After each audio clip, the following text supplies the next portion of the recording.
ജെറുസലേമിൽ കഴിഞ്ഞ ദിവസം നടന്നൊരു സംഭവമാണത്. ക്രിസ്ത്യാനിയാണെന്ന് തെറ്റിദ്ധരിച്ച് ഒരു ജൂത വനിതയെ ഇസ്രയേലി പൗരൻ ആക്രമിച്ചു. കിഴക്കൻ ജെറുസലേമിലാണ് ഈ സംഭവം നടന്നത്.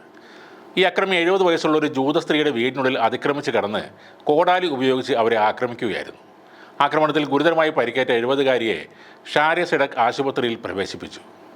ക്രിസ്ത്യൻ സമൂഹത്തോടുള്ള വിദ്വേഷമാണ് ആക്രമണത്തിന് പ്രേരിപ്പിച്ചതെന്ന് പോലീസ് സംശയിക്കുന്നതായി ഇസ്രയേലി പത്രപ്രവർത്തകൻ യോസി ഏലി റിപ്പോർട്ട് ചെയ്തു.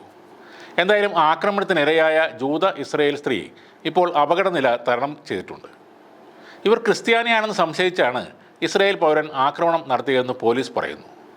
ആ സമയത്ത് ഇയാൾ ക്രിസ്ത്യൻ എന്ന് ആക്രോശിച്ചതായിരുന്നു ആക്രമണം നടത്തിയത്.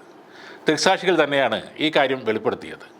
തുടർന്ന് പ്രതി സംഭവ സ്ഥലത്ത് നിന്ന് രക്ഷപ്പെട്ടെങ്കിലും പോലീസ് പിടികൂടുകയായിരുന്നു. പരിക്കേറ്റ സ്ത്രീ ഇപ്പോഴും ആശുപത്രിയിൽ തന്നെ തുടരുകയാണ്. പലസ്തീനികൾക്കോ അല്ലെങ്കിൽ മുസ്ലിങ്ങൾക്കോ നേരെ മാത്രമല്ല പലപ്പോഴും ഇസ്രയേലിൽ ആക്രമണം നടക്കുന്നത്.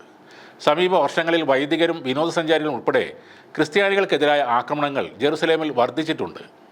ചില ഇസ്രയേലികൾ പുരോഹിതർക്ക് നേരെ തുപ്പുകയും അധിക്ഷേപങ്ങൾ ചൊരിയുകയും ചെയ്യാറുണ്ട്. കൂടാതെ ഇസ്രയേൽ പോലീസ് ഇതിനെ പരിപൂർണ പിന്തുണ നൽകുന്നുവെന്ന ഒരു പരാതിയും ഉയരുന്നുണ്ട്.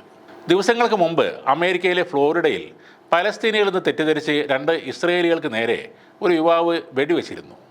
ഇസ്രയേലിൽ നിന്ന് വിനോദസഞ്ചാരികളായി എത്തിയ അച്ഛനെയും മകനെയും മയാമി ബീച്ചിൽ വെച്ച് 17 തവണ വെടിവെച്ച മോർദച്ചായ് ബ്രാഹ്മാൻ എന്നയാളെ പോലീസ് അറസ്റ്റ് ചെയ്തു. ജൂതമത വിശ്വാസിയായ ഈ പ്രതി പലസ്തീനികളെന്ന് തെറ്റിദ്ധരിച്ചാണ് ഇസ്രയേലി പൗരന്മാർക്ക് നേരെ വെടിവെച്ചതെന്ന് പോലീസ് പറയുന്നു. ഇയാൾ തൻ്റെ ട്രക്ക് ഓടിച്ചു വരികയായിരുന്നു.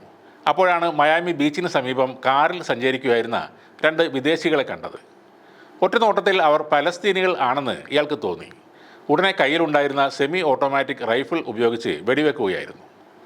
2 പലസ്തീനികളെ വഴിയിൽ കണ്ടപ്പോൾ അവരെ വെടിവെച്ച് കൊന്നു. ഇതാണ് ഇയാൾ പോലീസിന് നൽകിയ മൊഴി. എന്നാൽ ഒരാൾക്ക് ഇടത് ചുമലിൽ വെടിയേൽക്കുകയും മറ്റൊരാളുടെ ഇടത് കൈപ്പത്തിയിലൂടെ വെടിയുണ്ട തുളച്ചു കയറുകയുമാണ് ഉണ്ടായത്.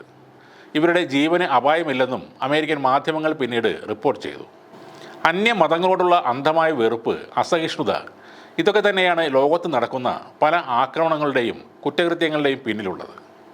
അന്യരുടെ മതവിശ്വാസങ്ങളെ വെറുക്കുകയോ എതിർക്കുകയോ ചെയ്യരുതെന്ന് എല്ലാ മതഗ്രന്ഥങ്ങളും പറയുമ്പോഴും അതുമാത്രം സൗകര്യപൂർവ്വം തള്ളിക്കളയുകയാണ് ഇത്തരം ആളുകൾ.